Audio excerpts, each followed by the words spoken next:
So we'll start with Thomas Zeltner. Thomas Zeltner has a long history as an innovative leader in public health. He graduated from University of Neuchâtel with a medical degree and a master's degree in law. He was Director General of the Swiss National Health Authority from 1991 to 2009. He was also member and vice president of the executive board of WHO during this time. In 2012, for 2 years, he was special envoy of WHO with a task on financing and budgeting and on the framework of engagement with non-state actors, something we know very well as WMA. He is also president of the Swiss Red Cross. He is deputy chair of the University Council of the Medical Faculty of Vienna. He has been a professor of public health at University of Bern. He is a fellow of the Harvard Advanced Leadership Initiative and is visiting scientist at Harvard School of Public Health. He is president of UNESCO Commission of Switzerland. And Thomas, you'll pardon me, but I'll stop there. We could spend the whole 1.5 hours with all you're doing for public health. I would just like to mention the fact that you're chairman of the WHO Foundation. You'll mention this in your presentation, I saw. The WHO Foundation is an independent grant-making foundation focused on addressing the most pressing global health challenges of today and tomorrow. Thomas, I'm very grateful that you took the time to participate, to support us in our reflections, and I give you the floor for your presentation. Thank you.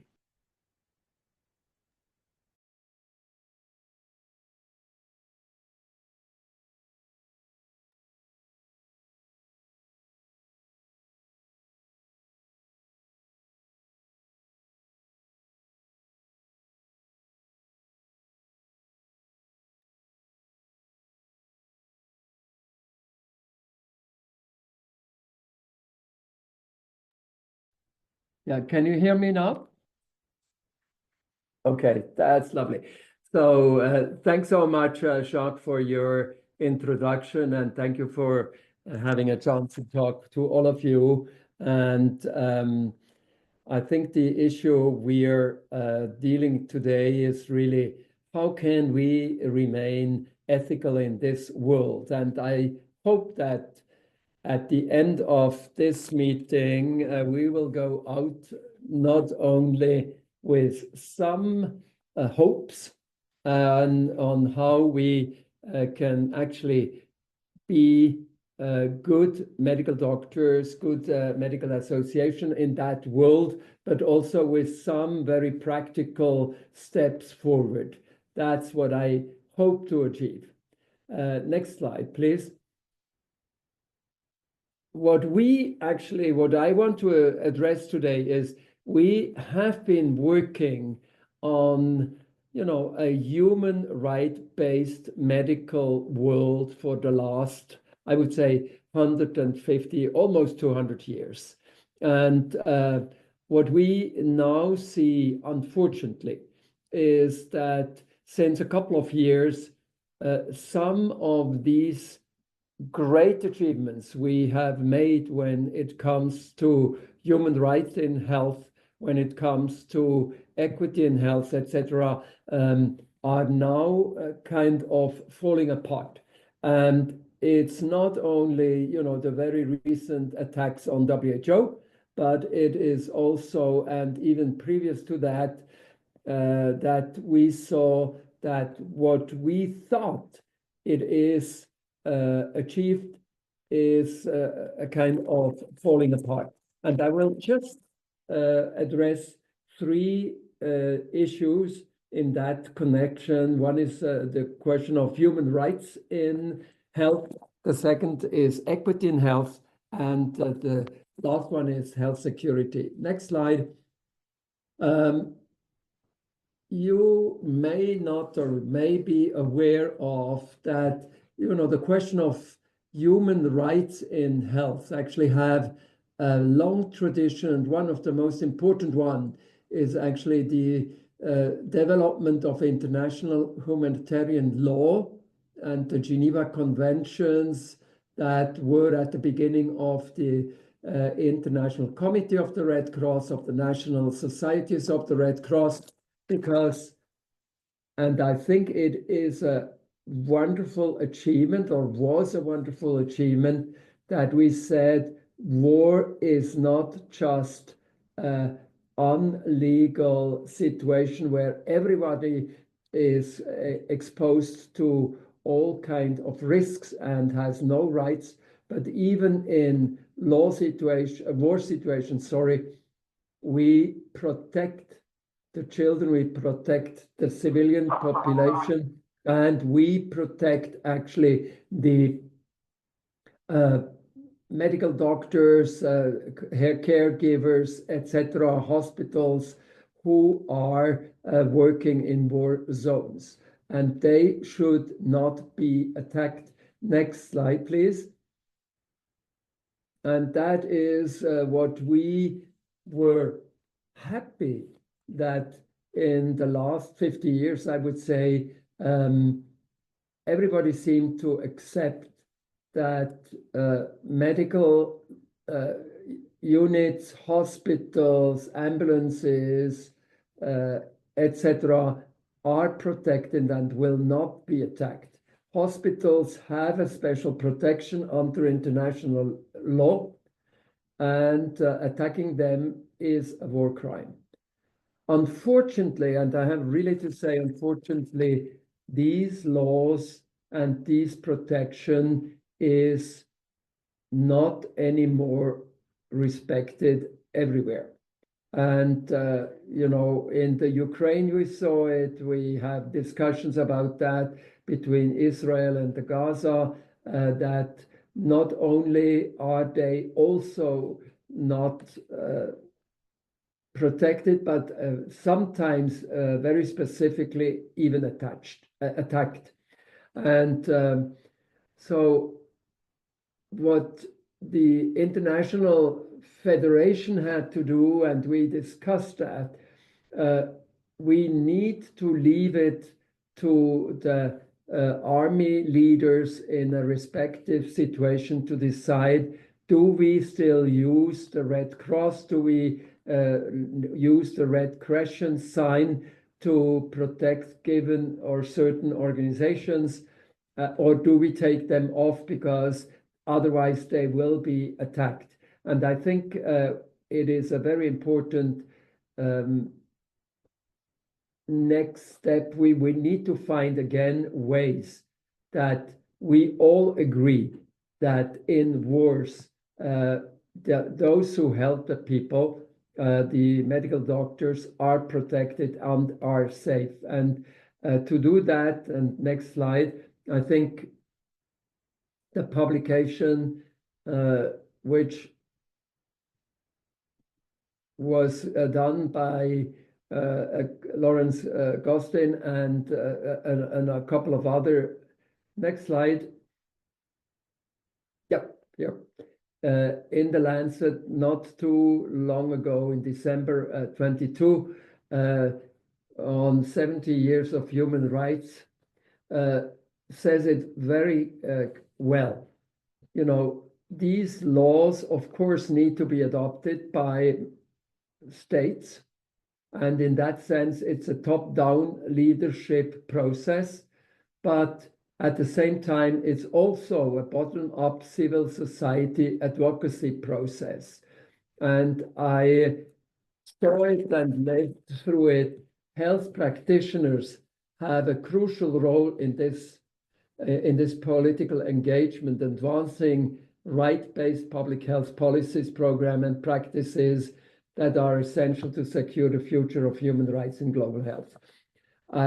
You know, when I was working for the Swiss government, but also at WHO, we always and sometimes said a little bit with a smile, you know, the strongest lobby group is actually the medical association. And if the medical association is intervening in the parliament, at the government, and trying to change things to a better, then they are in an incredibly good position to do so. And I think we all need to be aware. We have, as medical associations, a strong power in this bottom-up process. And we should also use that nationally, but also internationally. Next slide. Let me come to the second area where I think we are really losing ground, and that is in equity in health. We all know that health is related to the social development, to wealth, and in that respect that we are seeing different levels of health within a society, but also between rich countries and low-income countries. And in that respect, we have been working so hard to get equity in health as one of the goals of all our multilateral engagements. And what we unfortunately see now, next slide, is that, you know, the guardian of this multilateral world, the World Health Organization, is in big trouble because after Corona, and one might also discuss about how well that was managed by the World Health Organization, unfortunately, the new administration and the new government in the United States decided to withdraw from the World Health Organization. You have heard that, and that actually brings WHO financially in a very, very difficult situation. Other countries have reflected, not announced it yet, that they may also withdraw. Argentina has done it. And we need to see that that withdrawal from the World Health Organization is not becoming a strong movement, because at the end of the day, when many high-income countries or countries which have a strong influence on WHO will withdraw, this whole setting of multilateral support, mutual support, will collapse. Next slide. And WHO, you may have seen that, already announced with that withdrawal of the US plus some other countries who are very, have difficulties with their budgets. We see that HIV services are at risk in more than 50 countries. Malaria, we expect in this year an additional 15 million cases. Tuberculosis is under risk. Immunization, of course, is in risk. And at the end, this humanitarian crisis with 24 million people living in crisis area are without essential health services. So what we see, and we see it now day by day, WHO is working very hard to see where do we need to cut, and they will decide on that end of this month. But at the same time, and that's where I was then, and still I'm very engaged in, to see how can we bring in additional funding. Next slide, please. The last area which must be a concern to all of us is the area of health security. You know, the last pandemic is still in our memory, and there is no doubt the next pandemic will come. And unfortunately, we saw that more pandemics or the time shift or time between one and the next pandemic is even getting shorter. And to act correctly on pandemics and prepare for pandemics and prevent them, we need a global scientific community. Next slide.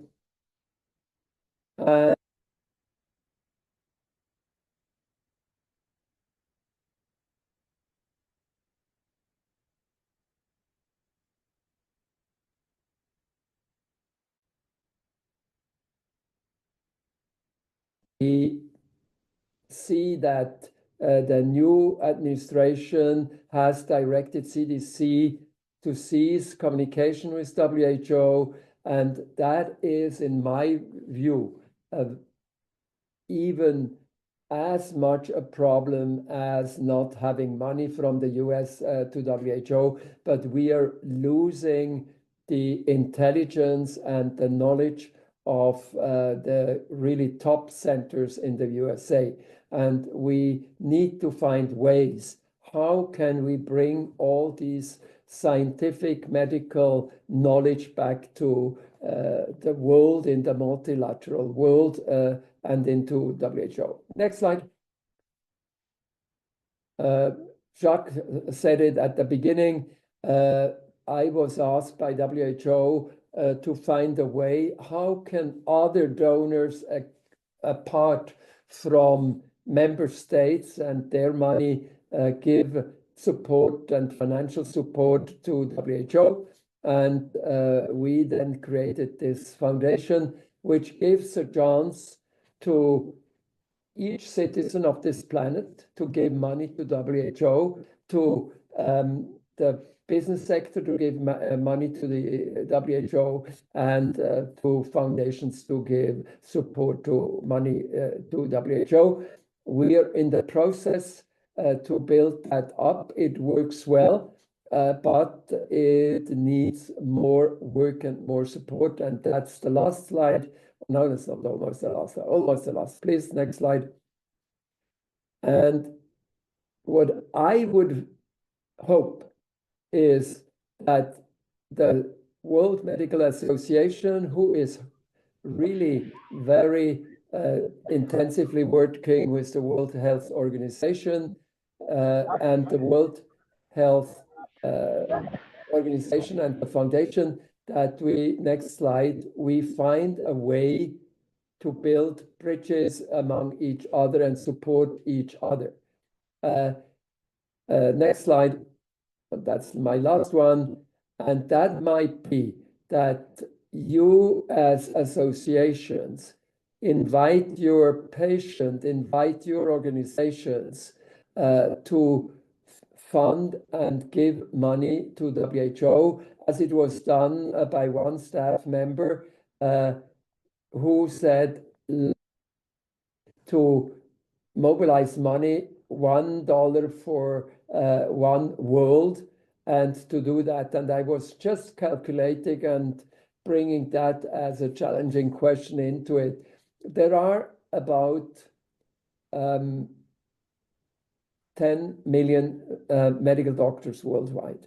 If every medical doctor would give $5 a month to WHO, which is not a lot of money for many of us, then that would end up in something like $600 million US dollars a year.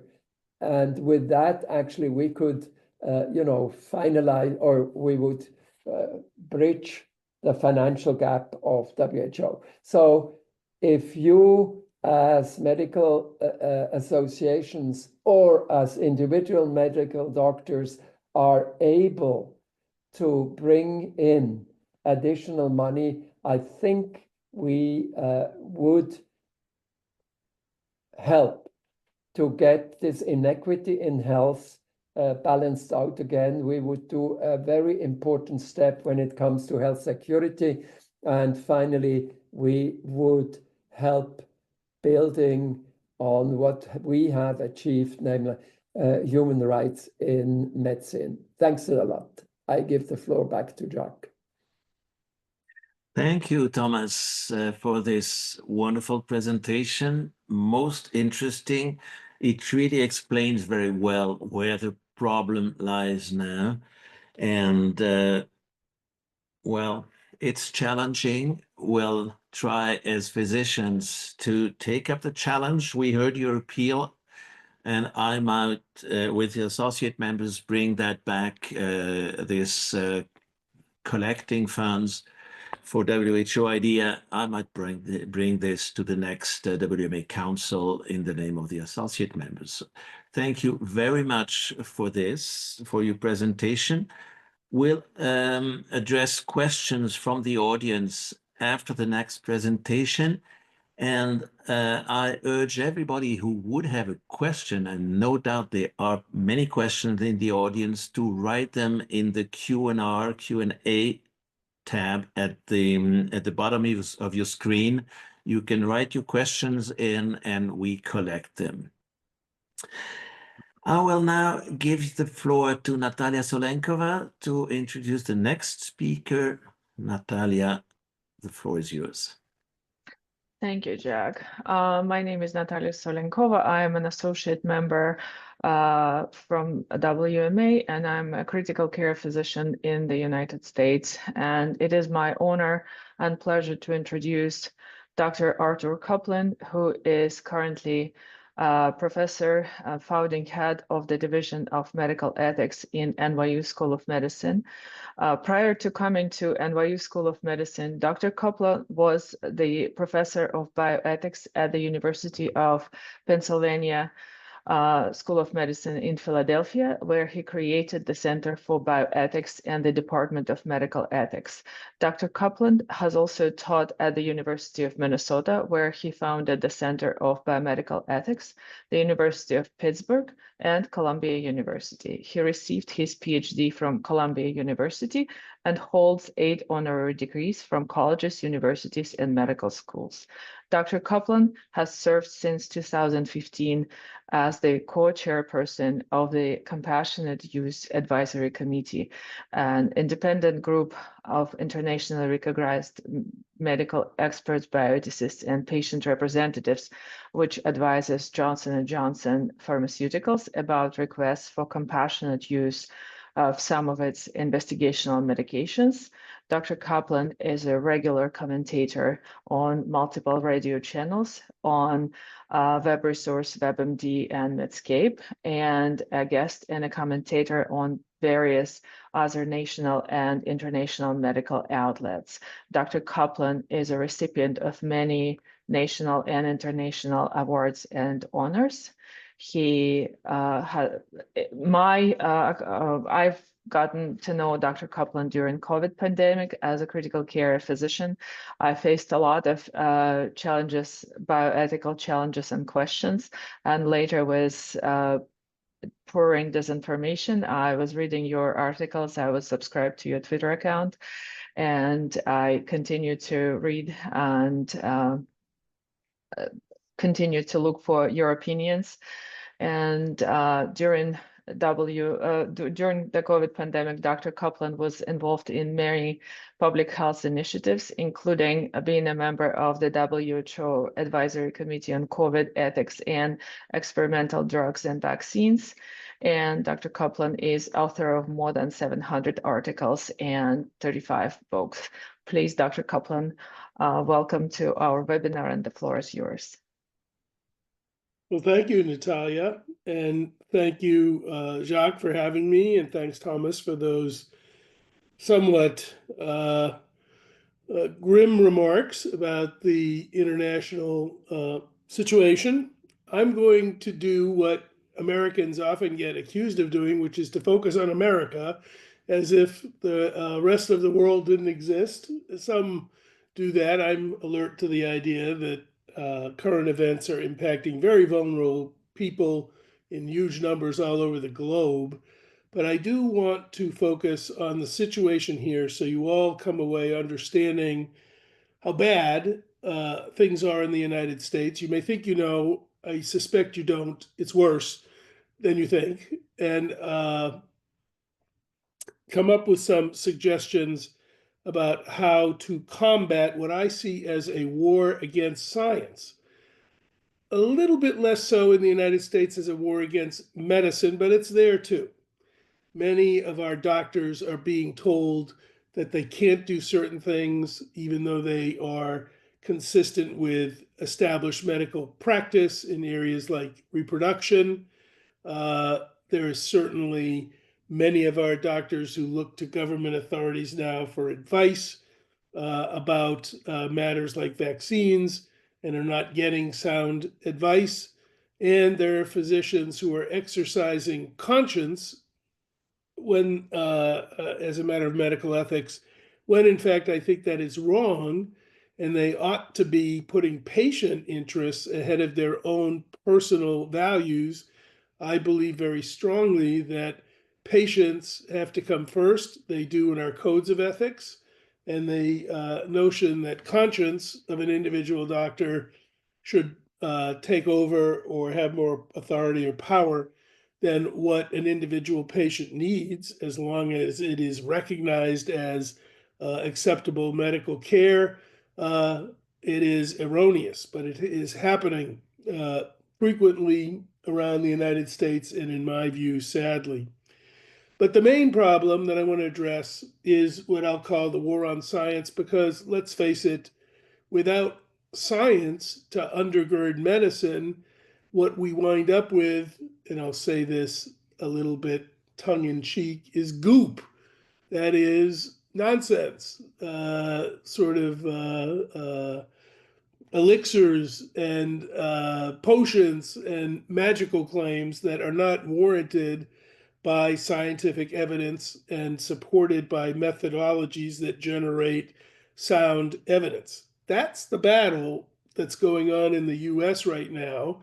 It's the battle that I think we have to win if we're going to see the US make its important contributions to both the practice of medicine and biomedical scientific research in the future. So let's go to the next slide.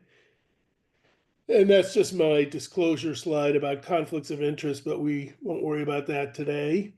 So the war on science, I'm going to maintain, is not new in the US. It has been raging for 2 decades. It's not a fight just with the Trump administration or new administrators. The fight is been going on a long time, and I'm sorry to say I don't think our scientists in the US, our doctors in the US, have responded adequately to this war attempt to undermine and dismiss science. The fight that I see when I talk about the war is not so much to stop damage now. The damage is done, and I'll talk about it. I was grimly smiling when Thomas said block communications with the CDC is a huge problem. It is a huge problem because there won't be a CDC to communicate pretty soon, much less being told not to do so. It's being cut to pieces. So what we're kind of aiming at in these remarks is how to restore the damage in a reasonable period of time. So, high points about what needs to be done. There's a lot of talk, and there has been over the past 20 years, culminating now in efforts to engage the dismantling and destruction of public health and many scientific entities in the US at the national level. But what you see, and I believe this is true in many other countries, is that attacks on science have grown at the local level and then bubbled up to drive national policy. I'll give an example, just what I would consider bankrupt and phony ideas about eugenics in many nations have started out locally and then grown into political movements that are national. So I believe the battle to save science and restore the damage has to take place at the local level and the national level. It isn't enough just to talk to national politicians in the US. We need to be talking in the community about why science is important, what it is, and why damaging it will hurt. in many, many ways. I think many people have spent a lot of time on social media. Natalia mentioned me trying to do that during COVID, trying to fact check or correct disinformation, that's deliberate lying, or misinformation, that's just ignorance when people don't know any better. And it is important, no doubt, to try and get the facts straight, but I will tell you that I find those efforts to have been not effective, that the battle on social media was lost. Part of the reason is what people respond to in trying to move them is not just fact correction, but stories and cases, and I'll say a little bit about that. We also need to get out of our offices in the US and maybe other parts of the world to get out and communicate by people who are relatable. And I'll say a word about that in a minute. In the US, we need allies. The scientific community, the university community is really under terrible stress, terrible attack. Every day, another university gets targeted for loss of grants if they don't do X, Y, or Z. These are death penalty sentences, and we need allies to help fight against those efforts. It's also important in this world that we understand when you dismantle science, as is happening in the US, it has a tremendous impact on jobs and the economy, and that's a voice that we need to speak up for and engage as we try to battle. I'm going to mention something that may seem way far out on the margins, but I was just talking this week, when you cut back science, cut out grants, take down the NIH research efforts, both intramurally, what they do themselves, and extramurally, what they support, you are putting huge numbers in the millions of animals at risk because a lot of the effort to store them and protect their welfare comes from these grants, and it comes from the overhead on these grants. And some people, you might assume, would be more moved by impact on humans, but other people will also be moved if we point out the impact on what it means to the animals around the world, but particularly in the US, if we allow science to remain dismantled. Let me jump to the next slide. So this is the war. And just for those of you who don't follow it, or are in other parts of the world where other pressing issues are upon you of the sort that Thomas presented, we're seeing research budgets slashed, obliterating federally sponsored science, purging health and science agencies, people of tremendous achievement and reputation getting replaced by people who aren't, censoring of research. We actually have a list of words. I think Thomas mentioned a couple of them that we're not supposed to say in grants anymore. Things like equity, things like gender. And it is incredible to see that kind of censorship on display, but it is there. We've had a number of clinical studies shut down. Many of you know about the USAID studies being shut down overnight, abruptly. It's happened within the US as well. It's a grave violation of the ethical duties to research subjects who are left bereft because everything closes unexpectedly and overnight, and they don't know what to do. They don't know where to turn. They don't know if they should stay on their medicines. They know nothing. People just disappear. We've seen the scrubbing of our own history in the US, efforts to achieve diversity, equity, inclusiveness are being removed from websites, both of the government and private entities, because they want to not be out of compliance with what the current government wants. Even our own history is being scrubbed. I won't go into great detail there, but that is taking place at institutions ranging from the Smithsonian Museum in Washington all the way out to various science museums and other public institutions like the National Humanities Council around the United States. And day to day around our institutions, people are being let go, people are not being promoted or hired, and our students are in terrible shape relative to being able to pursue careers in science. Next slide. I said it's a 20-year war. It's a continuation of something. There was a famous case in the US. I'm not sure many of you know it. 20 years ago, almost to the day, March 31st, a young woman named Terri Schiavo died in a nursing home in Florida. She had been in a permanent vegetative state as diagnosed by the experts and the technology around in 20 years ago. And all experts who examined her agreed. But we saw a tremendous attack led by those committed to what in the States we call sort of right to life issues, to keep her alive, even though her husband had requested that her feeding tubes and artificial nutrition be stopped. And that's what really triggered the battle, was stopping the feeding tube, stopping nutrition. And I understand that that has got ethical controversy around it, but in any event, it was well recognized in the state of Florida and in many other states that people did have the right to stop any and all medical interventions. These are medical interventions. That's what the husband said she would want. The family, the mother and father, siblings fought against the husband, said, do not do this. What really broke the war out, or was the manifestation, if you will, this case was reviewed, if you can believe it, 14 times in Florida courts, 5 times in US courts, went to the US Supreme Court 3 times, led to the creation of a special law by the United States Congress, a law about one person, which is illegal, by the way, to keep Terri Schiavo alive, and individuals like David Weldon, who was nominated to head the CDC, got on the floor of Congress, introduced that law.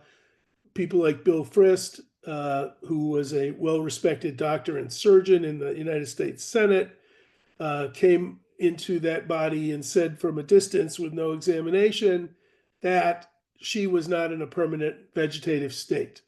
And I could go on about Terri Schiavo, but what I want to let you understand is this was the first broad-based attack on medical expertise with behavior by physicians like Bill Frist that was unethical, because they were basically diagnosing at a distance and weighing in on a case that really wasn't a federal matter. It was a state issue, and the state courts had decided that the husband could make this decision. Next slide. The war built a movement about those who were disappointed when Terri Schiavo was allowed to die. It became mainly conservatives and mainly people who were also affiliated with religious points of view in the US. They created things like the Professor Watch List to see who was anti the first Trump administration, who was critical of efforts to restrict reproductive rights and so on. I'm a member of the Professor Watch List. They had me on it. I almost wish I had a card to carry around and prove it, but it wasn't a good thing to be on the Professor Watch List, and it intimidated many, many professors in the US. You can see on the other slide, trust in the US in science, particularly among Republicans, was dropping over the past 20 years. It's become politicized in the US as to who expresses trust in the scientific community. Next slide. The Waterloo of the war on science was COVID. It was an unmitigated disaster for public health in the US, for respect for social science, respect for biomedical science. There's a whole speech that could be given about why this happened and what it is, but I'll just say a panic world, especially in the US, lost trust in science. The disinformers and misinformers clobbered the fact messengers on all fronts. There were more people who believed in ivermectin than believed in vaccines by the time the COVID pandemic had tamped down. I wouldn't say over. Older anti-science forces that even were around in the US and other countries before COVID jumped in anti-vaxxers, alternative medicine. I can't stress enough how little attention we paid to this growing alternative medicine area, undercutting the difference between real science and fake science, phony scientific claims that then bolstered the provision of medical interventions that were based on fluff and nothing. And our friend RFK Jr., now the top health official of the US, found a loud voice during the COVID pandemic. Next slide. And the retreat. My friend Peter Hotez, known to some of you, a expert in infectious diseases, particularly those impacting poor people.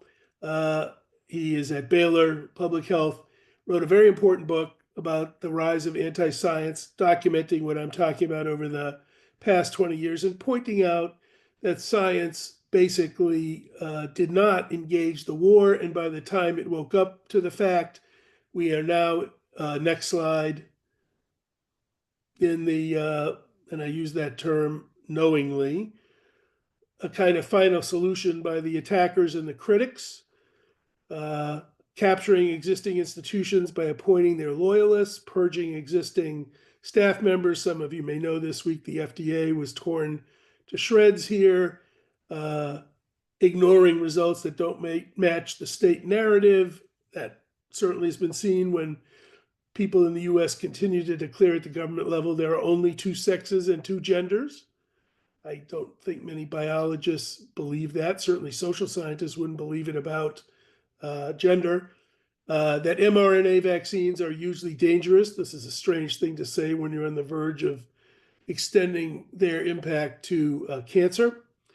Suppression through censorship and firings of people. We've got state universities in the US in that hotbed of resistance, Florida, pruning out based on ideology, both investigators and studies and what can be taught, scrubbing history I mentioned, and bullying just to intimidate. And I mean at the big level when the Harvards and the Penns and the Browns and UCSD and other places are told you will do this or you will lose all of your government federal funding, which, as I say again, is a powerful form of bullying because that basically is a nuclear death option. It would shut down these schools.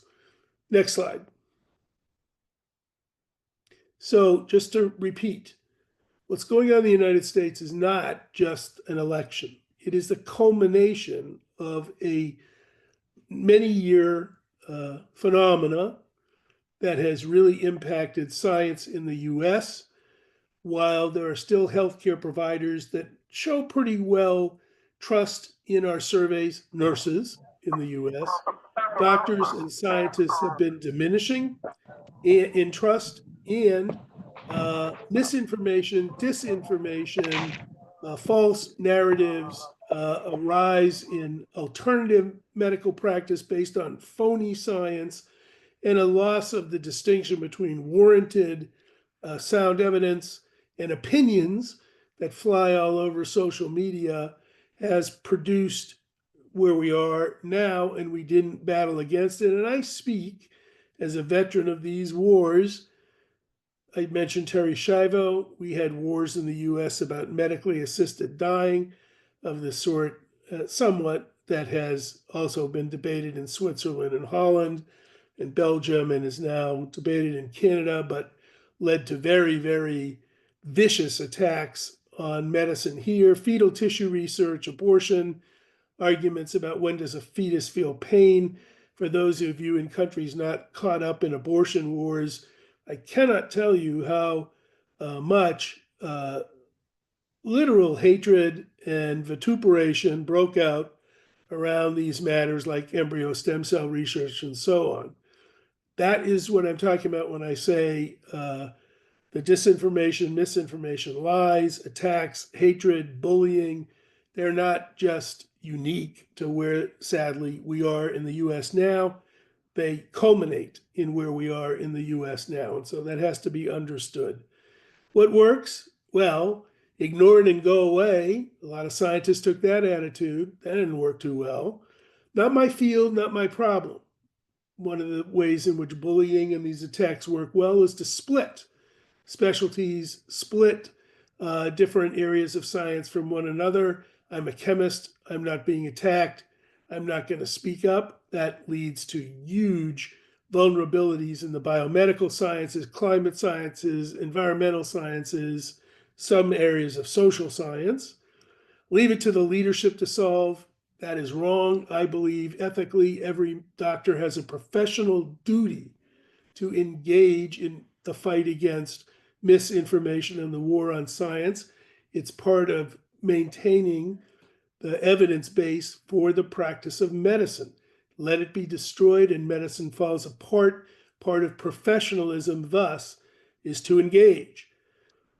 Sticking to telling the facts and saying we don't get beyond telling the facts. Our own National Academy of Medicine has said that science is not political.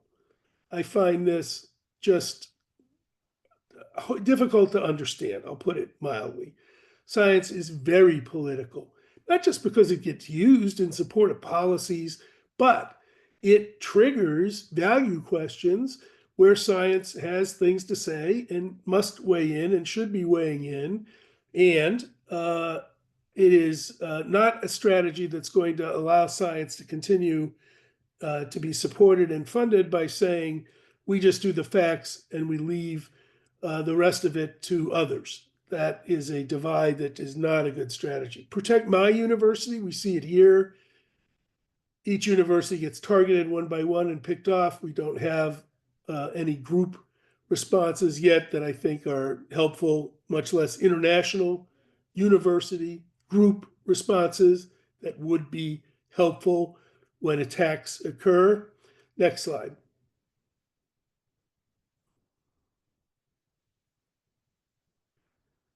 And skip this one. I'm just watching the time here a little bit. So we can't really compete with disinformers on social media, which shape public opinion. They're flashy.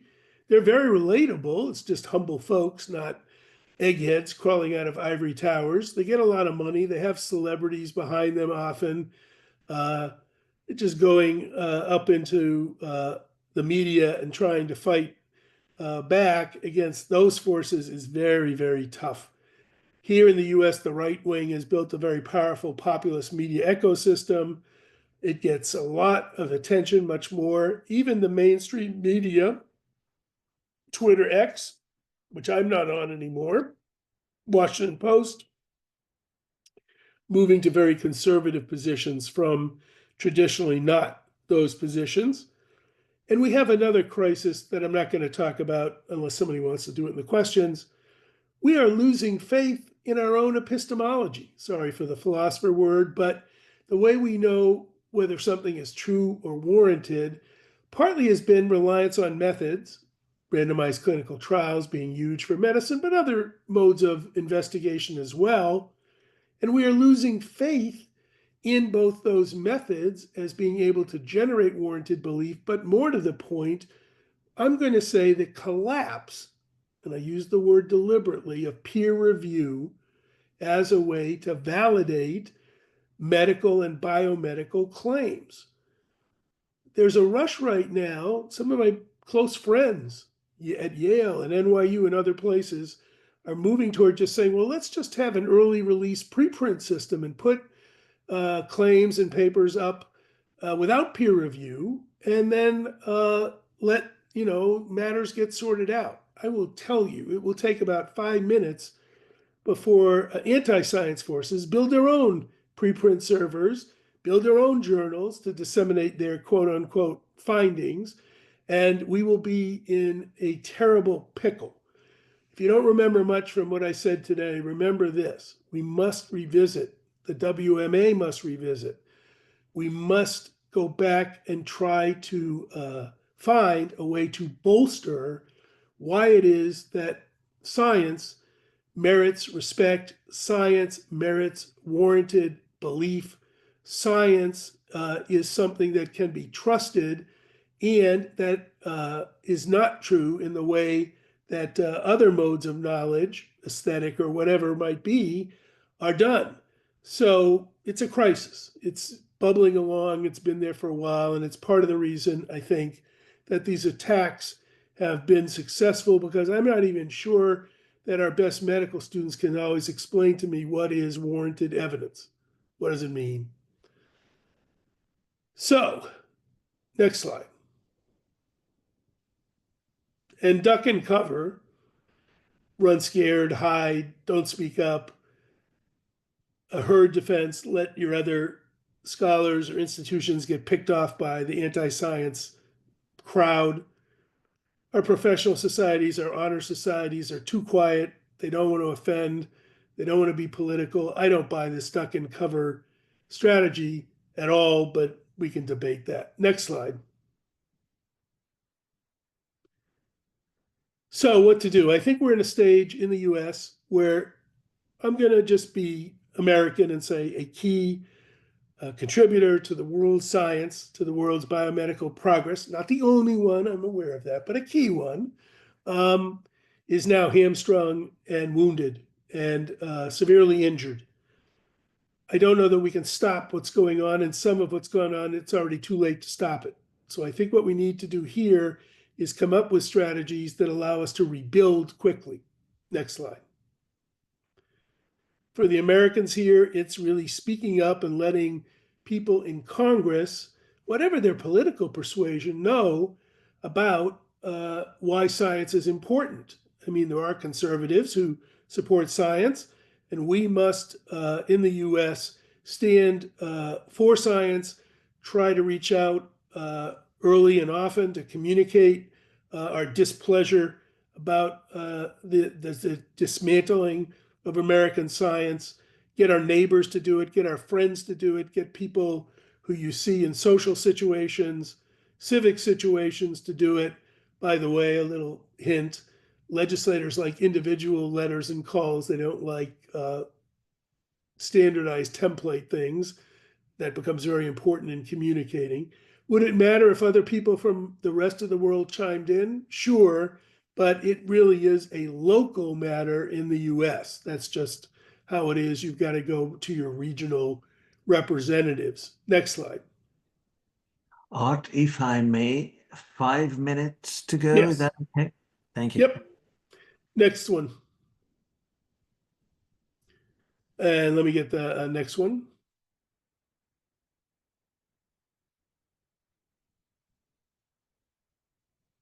So we don't tell stories. We don't tell facts. When we talk, we have to tell stories. We have to tell stories about real people, and we have to tell stories that are emotional. What does it mean when a cancer trial suddenly and abruptly ends and a 6-year-old is left with nothing out of the blue? That's the kind of thing that people respond to. Next slide. Next slide. That's just another example of harm.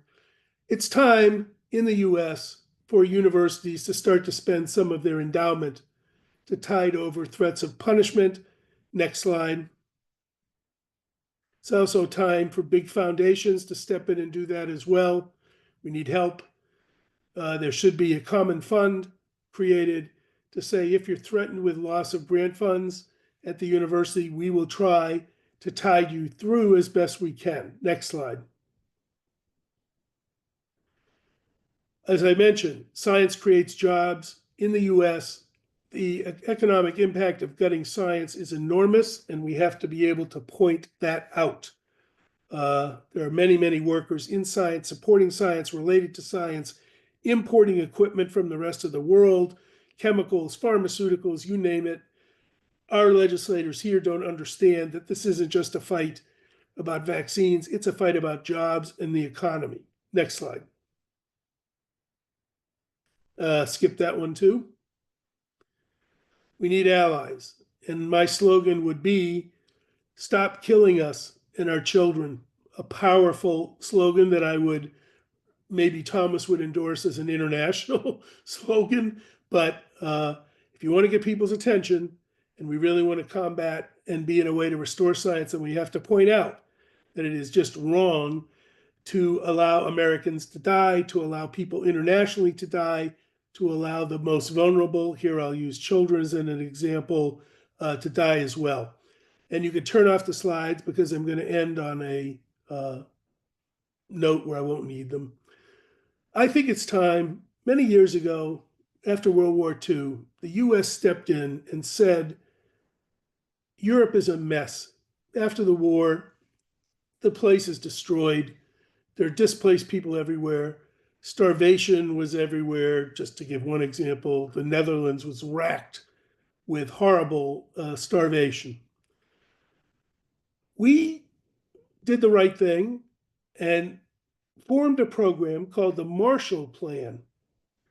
And George Marshall, a general from World War II, said, look, we can't have Europe as a basket case. We need them as an economic partner. We need them also to be contributing to our welfare as well as their own. And we must spend billions to put them back on their feet. And I'm going to propose this not as a fantasy, I mean it. I don't want to get in the way of Thomas's call for WMA to try and support WHO. But what I do want to say, it's time for the world to create what I'll call a Curie, C-U-R-I-E, plan to save our science. And what I'm talking about is a program to give support, mentorship, room and board, and maybe some lab time to scientists under 30 and students in the US, some Americans, some are just here from other places. If we want to rebuild from where we are now, it's going to take a couple years. If we lose the person power of young scientists, grad students, postdocs who are not going to go into science, and even if they wanted to, their mentors may be fired or the grant support that they relied upon, it just isn't there. We need the world, not just Europe, but the world, the technologically capable world, to ask governments, not individuals, contributors, although I support that, to help, but powers that can say, we need US science. We can't go forward in challenging future pandemics, future health challenges with a dismembered, dismantled US science. And it will help us, even if the US stays harmed, bringing these young people to other places. Well, they'll still do science, they'll just do it elsewhere, and at least the minds won't be lost. So I don't say this lightly, and I don't say it as something that it's one of those throwaway ideas. I mean it. If we're going to get restored, it's going to take a Marshall Plan type of activity to save this vulnerable young generation. So thank you. Thank you so much, Dr. Kaplan, for this wonderful presentation. I think I could spend more hours listening to you and your ideas and maybe sharing mine. But thank you so much. And Jack, the floor is yours now. Thank you, Natalia. Well, I just had a brief comment that came to my mind for our American colleagues and friends, of course. Art Kaplan has taken the example of what's happening in the US to motivate us to speak out and act for a scientific, responsible medicine. And well, that's it. When you are a great nation like the United States, the price to pay is to be an example of what to do or what not to do. It's an example for the world, and this explains why Art Kaplan spoke so much about the US. It's an example for the world because there are so many other places where the same fight must be fought for the sake of all patients, of course. So thank you again, Art. We have a few questions, not that many, so don't be shy. The Q&A tab on your screen is available for questions. But maybe to start with, there is a remark in the chat from a colleague called Animut Vetenezeleke. I don't know if you're online still, Animut. Maybe if you are, you could take the floor and read your comment, and then I wanted to ask Thomas Zeltner what WMA can do about it. WMA must remain relevant in the current context, and it's maybe a good example of what we could try to do. Animut, are you online? Can you take the floor and read your question?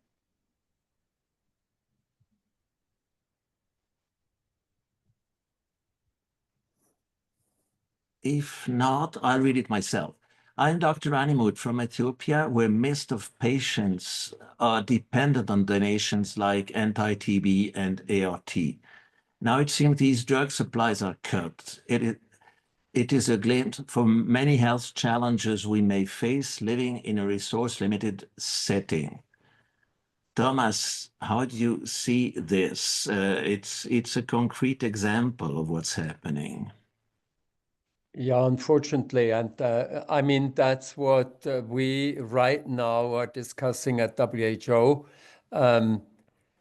We shouldn't actually make the cuts just randomly, but really look into where are, emergencies and where are, because of these cuts, patients just dying because they have no medication or no vaccines, etc.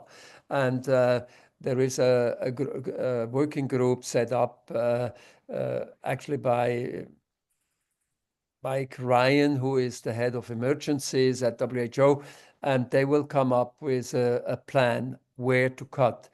Unfortunately, and that's the reason why I put this question of health equity nevertheless in the center, we all fear that the poorest on this planet will be those suffering most, because suddenly they don't get what they need to get. And I think we need, and I'm very happy about what Art Kaplan was explaining, we need to build a strong alliance. And I think I go back to what I said, medical associations in all countries are very strong powers, because you can actually mobilize your patients.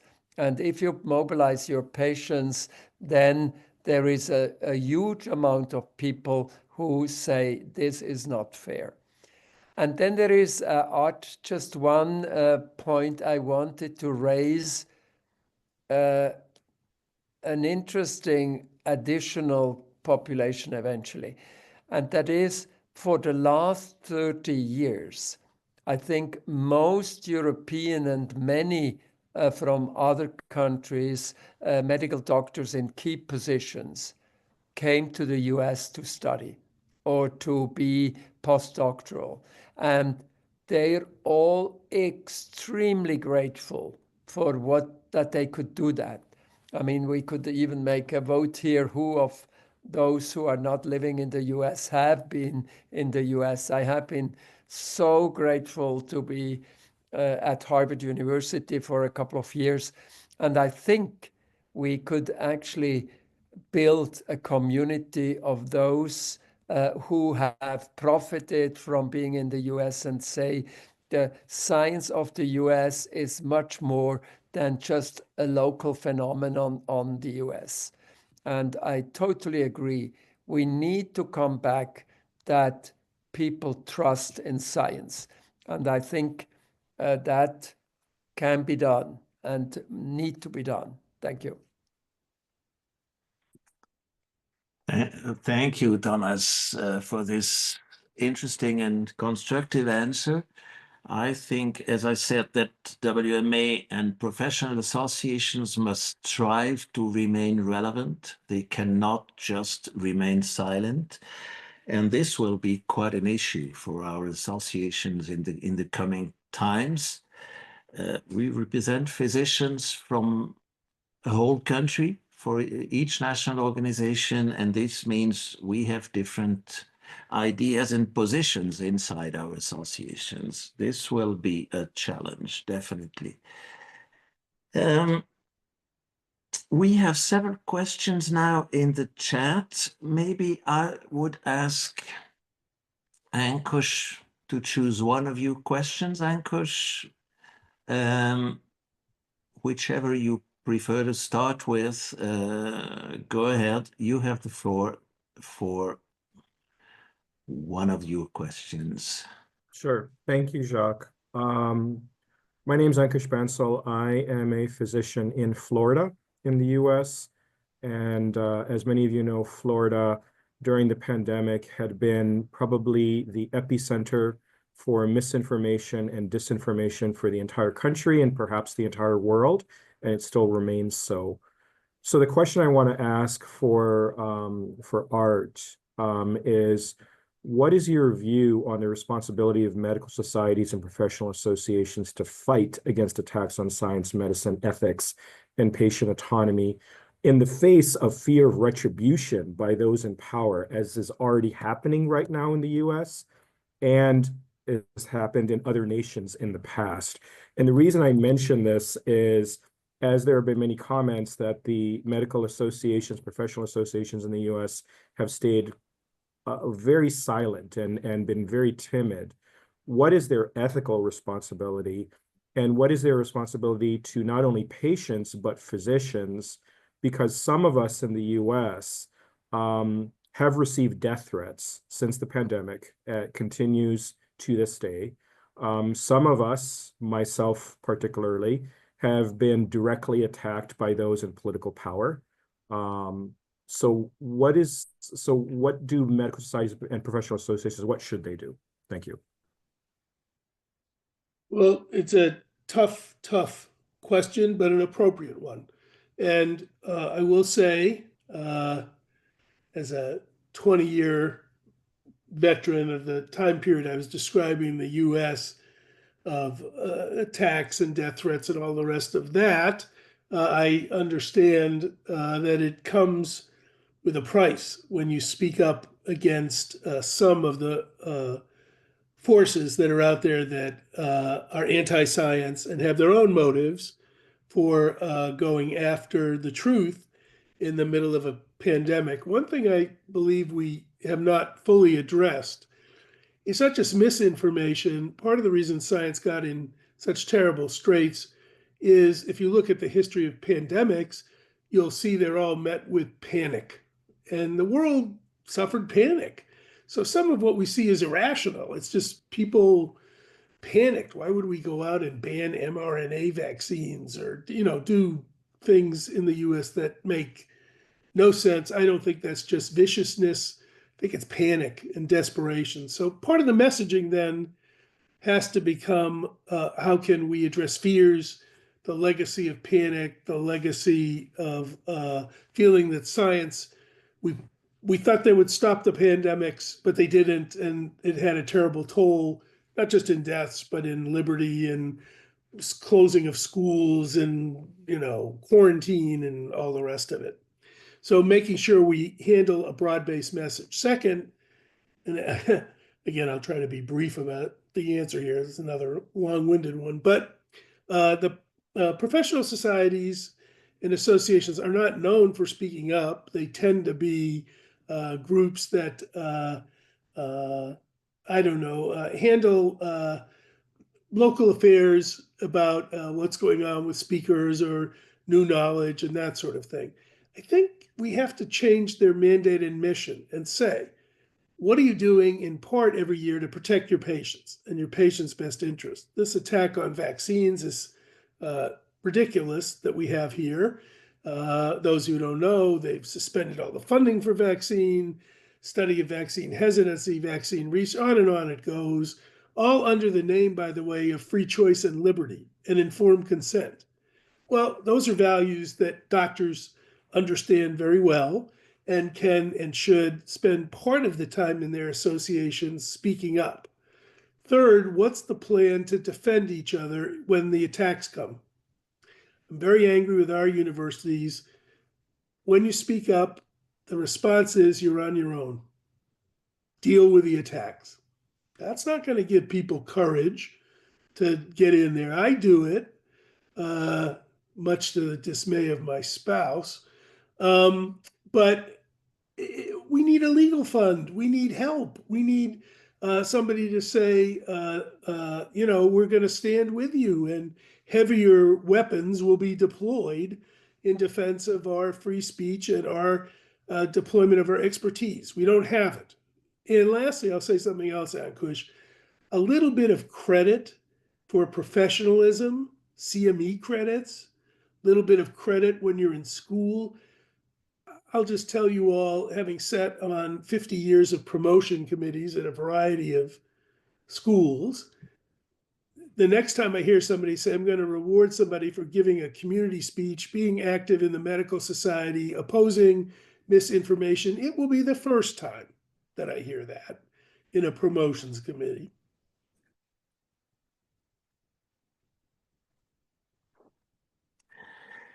Thank you, Art. I wish to give the floor to one chat now for a remark which is on another level, but it's an important one, and this might be just for Thomas to comment again. One shot, would you like to make your remark, and then we'll listen to Thomas Zeltner's comment. Thank you very much, Jack. Can you hear me all right? Yes. Okay. Thank you for all the speakers, very knowledgeable. And I think that we are facing with a problem in the global level, that we are going to get less fund to continue our prevention of the disease and the outbreaks. But anyway, I think that I would like to come back to the very original questions. I would like to compare about two words, equity and equality. Sometimes I think that in my practice, equity is very essential, but equality is different among the economical status of the people. We cannot serve the same level to everyone in the country. Like, for instance, like we travel on the plane. We take off the same time, we have the same pilot, we go to the same destination, and when anything happens, we can die all together in one time. But on the plane, we have three classes: the economy, the business, and the first class. Would we take that difference in classes as an inequity or unethical? Because that means the same equity, but different equality. Would that be unethical in the practice? What's your idea, speakers? I will start with giving an answer, and then Art is certainly the much better, person to respond to that. One answer is that this world is an unfair place. There is this lovely book showing that whether you're born in Mexico or in California, and it may only be 2 kilometers apart from each other, mortality in child cancer is 90% in Mexico or is 10% or 20% or used to be in the US. So we have to see that this world is just very unfair, even to the point where have you been born. And that is, what we at WHO and in all these multilateral activities try to overcome, is to say we are all the same, and we try to help as good as we can and as fast as we can. But of course, and unfortunately, and that goes back to prevention and health promotion, we know that people in richer countries are having healthier lifestyles and live better than others. And so we need really to focus very much on where should the help, which internationally is organized, go. And one of them, of course, is and that is accepted even by the rich countries, that health security and protecting us for the next pandemic is a very important step, because pandemics don't know any borders, and we should work on that. But Art, maybe you can add to that. Well, give it a try. Thank you, Thomas. I do so at the risk of knowing this is a hotly debated question that you've asked. In terms of thinking about equality, the way Thomas put it, I would just reorient and say it's a commitment of medicine to treat every person as a human being and address their healthcare needs. In other words, at the bedside or in trying to deliver preventative care, whatever, we don't discriminate based on irrelevant characteristics of people, religion and ethnic group and job and all the rest of this. Do we actually do it in practice? No. It's certainly the case that some people get delivered care that is biased, bigoted, or ignored because of hatred or whatever. But at least the ideal is treat everybody as the same in terms of deserving of care and attention and prevention. That said, on the equality front, one view is we must help the worst off, and that's our strongest obligation, and that's where all the money ought to go. But that's risky because, to be blunt, it alienates self-interest on the part of the richer folks. I'm not sure they want to spend everything to bring the worst off up to the best level possible by spending everything on them. There's also a view, and these are all dressed up with different ethical theories, which I will omit in the interest of keeping you awake, that we ought to just give the same amount to everybody. That's equitable in terms of fairness. But that doesn't make any sense because the needs are all different and we don't really want to just give everybody a share. So the view that I've held for a long time is we have to do what you described, I think, on the airplane, which is, I'll call it sufficientarianism. We want to get everybody up to a minimal standard, and that's the goal that we strive for. It's going to take more resources for some of the worst off to get them up to some notion of minimal. We should be clear in defining minimal, and then we strive to say that we try to be not everybody in the world needs a face transplant or access to very rare gene therapy, but it certainly would be nice to give everybody in the world access to malarial control and basic vaccines. So I think it could be done. I think it could be defined. I think WMA could define it, or WHO in different documents does try to define it. And I think the aim is not to get mixed up with the other strategies. So sorry for going on there a little bit, but I think it's the sufficientarianism that really is the most practical, doable strategy. Thank you, Art. Okay, thank you. I see that Talia raised her hand. Talia, briefly, because we're nearing the end of the time we have.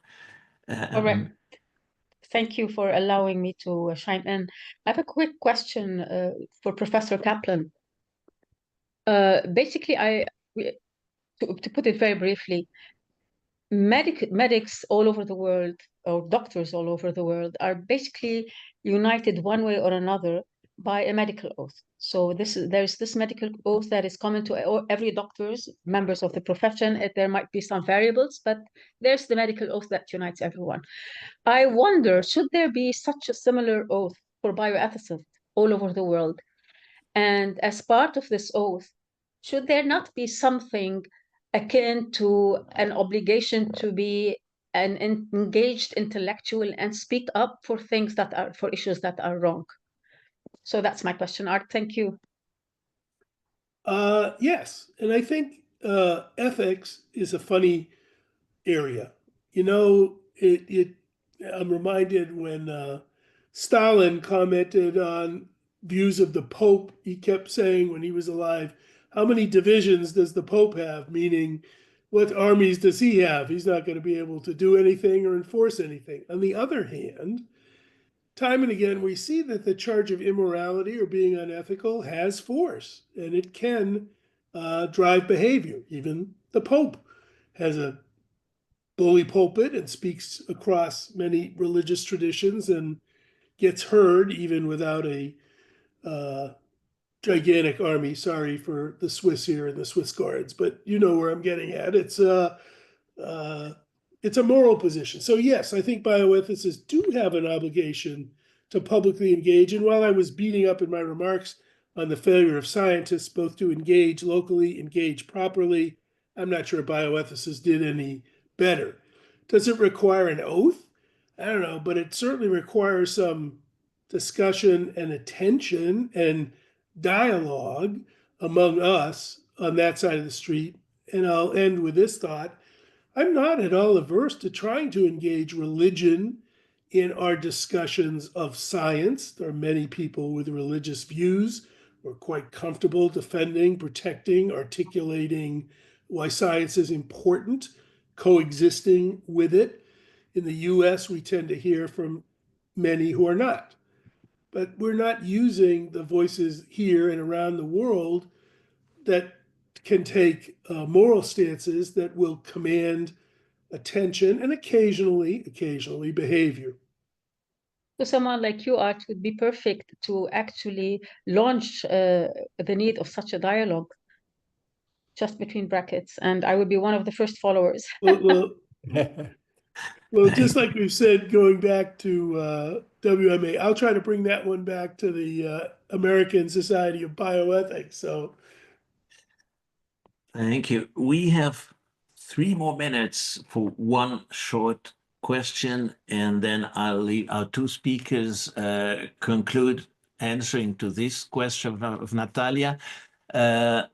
And we'll try to finish on time or not more than 5 minutes late. Natalia, you have the floor again. Oh, thank you so much. I'm not sure it's very short questions, but basically, if you'll remember, the title of this wonderful webinar is Physician's Responsibility. And I have seen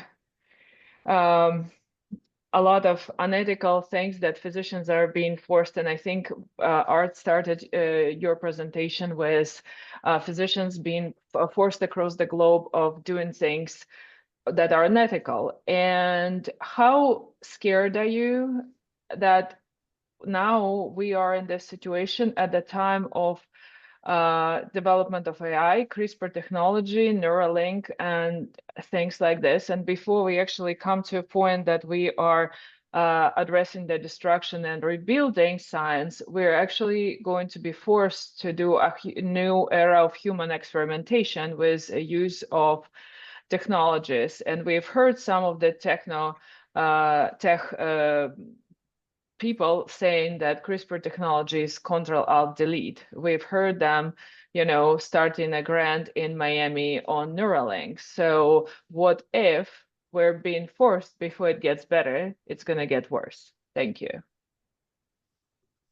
Well, Jacques, that's another good webinar right there about managing novel interventions in changing times. But I'll just say, I don't know if Thomas wants to say anything. We do see the privatization and corporatization of research. That is taking place in terms of where people sponsor things. It's not just Elon Musk. There are many people who would say, I don't need an NIH grant because I'm going to go set up a clinic in a small Caribbean island and study enhancement efforts of embryos or whatever they want to do.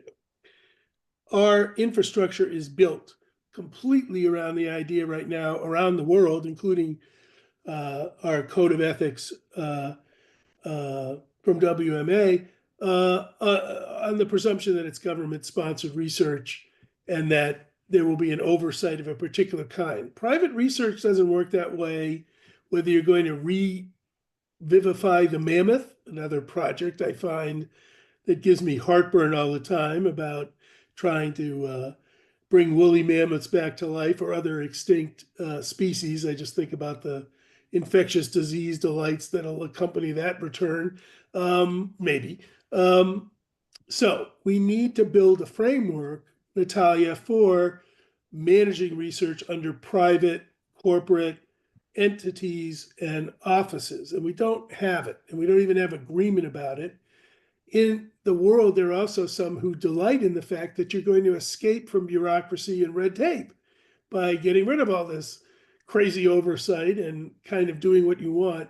Well, that requires your legal friends, because if you harm people doing this, you ought to be liable for big penalties.